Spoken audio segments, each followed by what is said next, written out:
welcome back to the third round of the Golden League 2. So we've got LucifroN here, the yellow trunks, top side of the map on Rus, and he's up against B today here in the blue trunks on the Chinese bottom side of the map. We're on Dry River, which I haven't actually had the chance to play myself yet. Looks like a really cool map.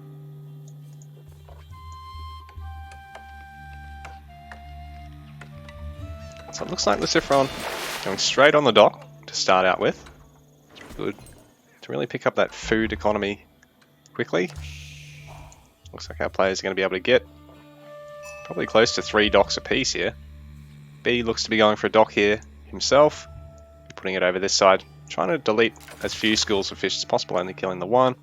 So he's got 4 to fish from there. LucifroN's got 4 to fish from here, so that seems to be the way to go. Try and find the, the most isolated school, so you're only deleting that one, and you can throw the dock down. You're not killing 2 or even 3 schools of fish, putting it in the wrong spot. So B's going to be able to pump out regular priced fishing boats, while LucifroN with lodger fishing boats, these gather a little bit faster, don't actually have to drop off back at the dock. Not that that's really a problem on such small ponds. They're going to be a bit more expensive, and he can actually convert them straight to warship once he's done fishing with them if he needs to, but on a map like this, might be hard to really make use of that because, all your opponent's really got to do is just cross at another crossing here. See, we might go back to default view for a little bit, just so we can keep tabs on LucifroN's bounty accumulation here. So he'll be looking to try and get that as close to the 250 mark as possible early on, so he can get that extra 5% gather speed for his villagers on food sources. While B will be looking to clear his hunts, just to make sure that LucifroN can't kill them and get the gold out of that. Obviously wolves going to count towards this as well. So LucifroN training his second lodger boat. B already has 2 fishing ships out. Can have a 3rd fishing boat out, but it'll be about the same time as the second lodger, and I think that actually works out in LucifroN's favour. Also got a really nice water eco. It's just mainly having to try and afford the wood to do it. It looks like LucifroN, let's see, still gathering wood there. Oh, he's got some wood to gather there still. He's actually cut his wood gathering for the time being. Not going to bother building any more fishing boats for now. Let's work on getting his age up, which isn't very far away.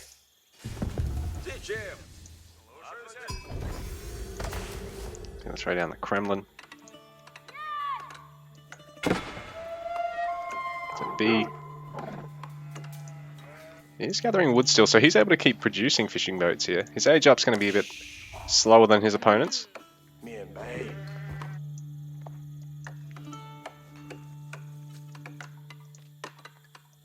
Bearing in mind our Chinese player already getting a little bit of free gold from the taxes and already able to empower all these villagers to have the drop-off bonus. While our Rus player, in order to get his wood drop-off bonus, he's going to have to throw down a fortress, or at least wait till this Kremlin finishes up. So I guess putting the Kremlin here actually, saves having to invest in the fortress to get that little wood gathering steroid. Yeah, LucifroN on his lumber camp now.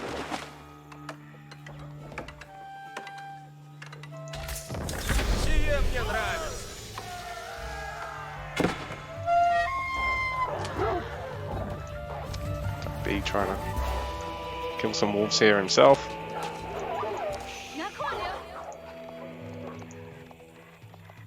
But LucifroN's already up to 200 gold. Trying to get this wolf here as well. It's actually focusing on LucifroN's scouts. It's going to make it hard for him to stop and actually kill it.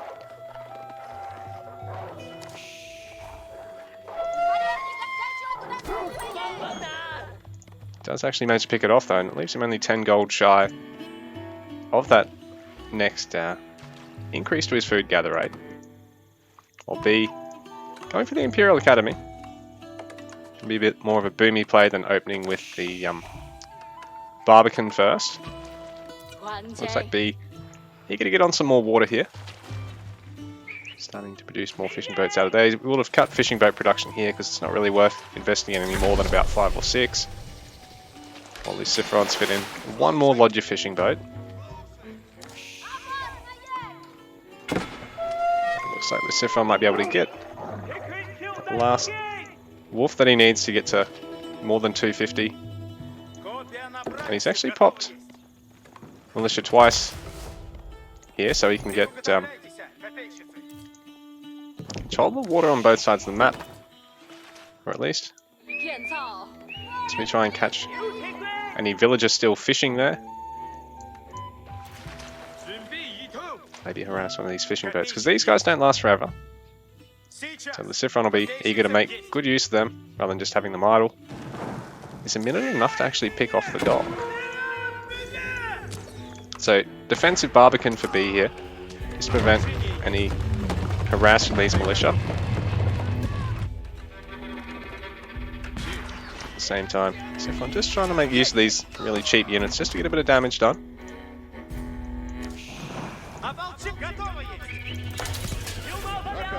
And now LucifroN gonna start getting a knight, some more militia. B barracks of his own so he can defend against knight aggression.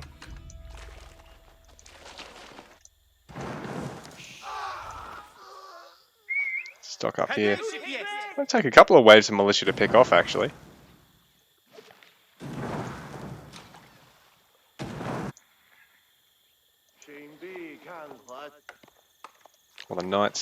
Well, the knight for LucifroN. Just keeping an eye on things. The second one finishing up now. B's got a couple of spears out the map. A couple more. Hasn't taken his H2 upgrade for him just yet, but I think he'll be looking to do that next. Yep. So it's looking very secure back at home. And his own spears aren't going to time out like the militia of LucifroN. B having to get a junk just to protect the dock there. I think that should be right for now, but then there's another wave coming in, so might have to get a repairer over there. Looks like LucifroN eager to finish off that dock. Will be not quite able to pick off the lodger fishing boat. Having to fight against the knights here.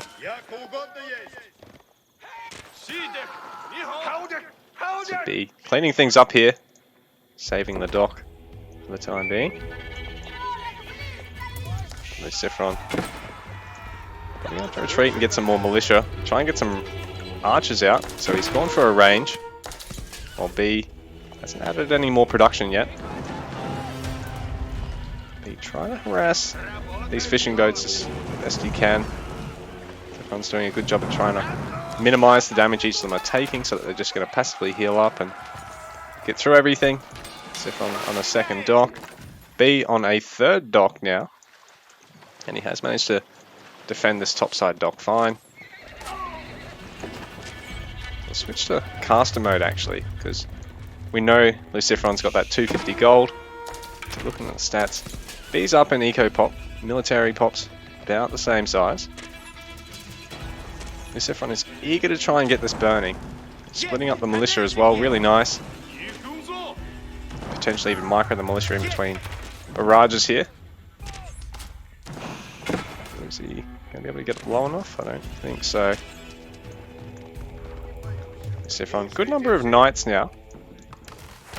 He's looking to make enough archers that B's going to have to try and get something to assist these spears. So he's going Shugnu. Looks like this dock is going to fall, but LucifroN taking a little bit more splash damage than he otherwise could have there. We'll get the dock at least. Explosive junk. They finish up just in time, but it's actually too far away from the knights to be of any real value here. So it's a bit of a bugger for B. Gonna try and go for another village, another dock, and LucifroN, good awareness to pick off the villager, attempting to construct that. His eco size is actually starting to really outpace LucifroN's here though, because he's still on another 2 legs himself. And he's still got all these fishing boats, they're just idle, so he's just going to have to get something up here. Manages to pick off that knight, because LucifroN didn't bring it back. So B's going to attempt to bring another villager up to try and build that dock, because he knows if he gets this again, you know, this eco advantage that he's got really springs back into action. He's actually got a much bigger army here, but ooh, this is a bit of a mistake here from B. He really should have brought the army up first and then had the villager follow. And I think he was in a position to actually really take this, considering the compositions here. We've got 9 Jugnu up against, what's that, 7 archers? And we've got plenty of spears to fight these knights. And they're not French knights, so they're all starting to get a bit low. So B sending a 3rd villager now. So he's sort of misplayed with the last 2, losing them pretty much for free to LucifroN. Sort of throwing away that little eco advantage that he's had. And he's got a bit of a military advantage here, so he really could just try and, not so much force a fight, but at least push back LucifroN and give his villager an easy route to that dock. Back LucifroN, picking off the villager yet again. So the 3rd one going to go down now. This time, Knight's going to cop a bit of a battering. So they're getting even more low. But LucifroN, he's picked off 3 villagers and he's delayed this dock quite significantly now. So we've got 6 idle fishing ships this whole time. And now LucifroN's really starting to spring ahead on eco count. Still down on army count, but I mean, if he's able to make use of his warships at all to tie up all this infantry army, it really hurt B anyway.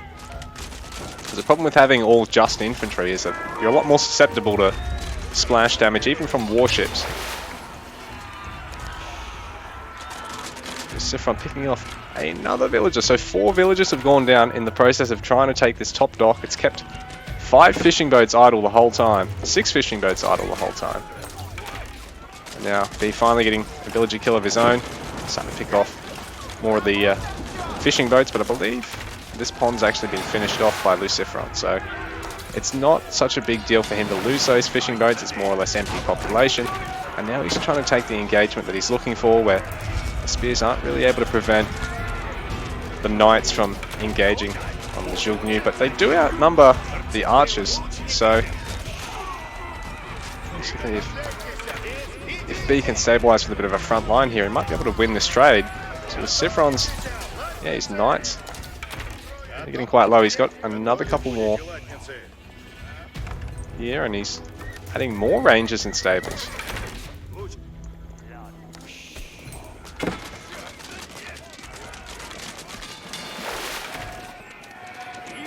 LucifroN springing forward once again, and there's not really any melee cover here for B, so the Jugnu are just going to have to try and kite as best they can.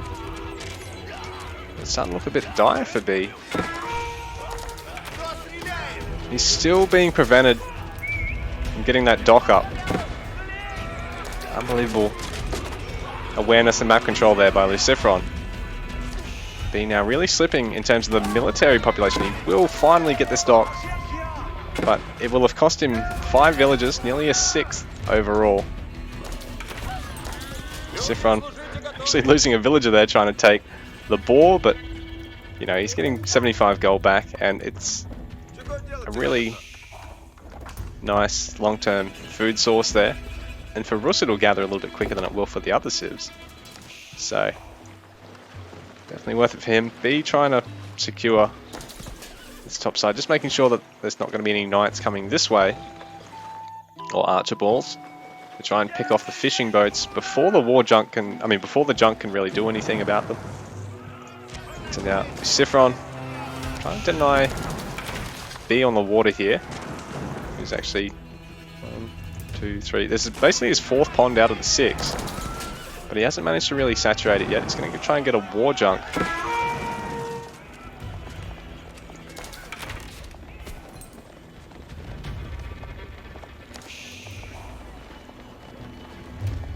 Eco Pop's pretty even now. Military's also very even. Our players both having ranged damage and ranged armor at this point. 2 Eco Techs and Wheelbarrow apiece. So these next couple of fights are going to be very crucial in determining how the rest of the game goes, I think, because for now, it's still neck and neck. But LucifroN did a lot of damage by holding that up, I think. B, his actual fights have really been fairly even here, but he's definitely not dropped as many villagers. And the overall army values, obviously with the Knights, LucifroN slightly in the lead there. LucifroN getting his high trade house now. B gonna prevent, we're gonna at least try and prevent any more fishing ships being built out of that dock.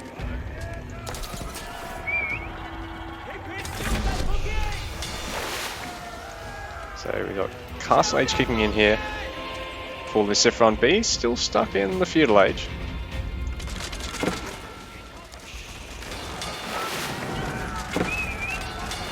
Try and bring down the dock and also force the fight, I guess. It's a nice spread for his Jugnu here.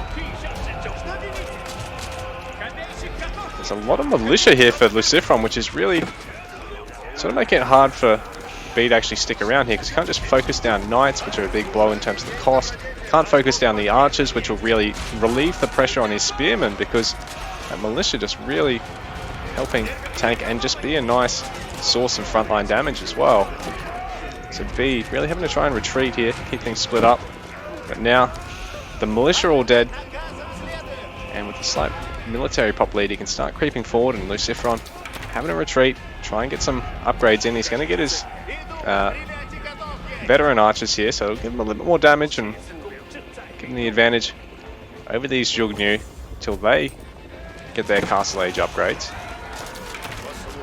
Knights also with their castle upgrades against H2 Spearmen as well, so B fighting a bit of a tech disadvantage now, and military populations are pretty even. LucifroN also not really under threat with streaming units in, they're not being attacked at all by this war junk over here. Now B, things are looking very dire for him. He hasn't really got the front line to cut through the Knights, and he can't really find an opportunity to get on top of the Archers here.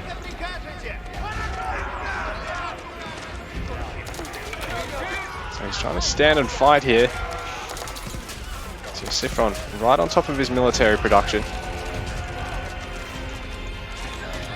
B really doesn't have anything in the way of a front line at the moment, so it's really rough for him.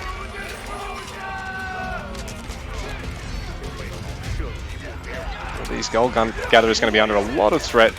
B could always move them down here, but I think he's just taking a bit of a last stand, and GG. LucifroN takes game number 1.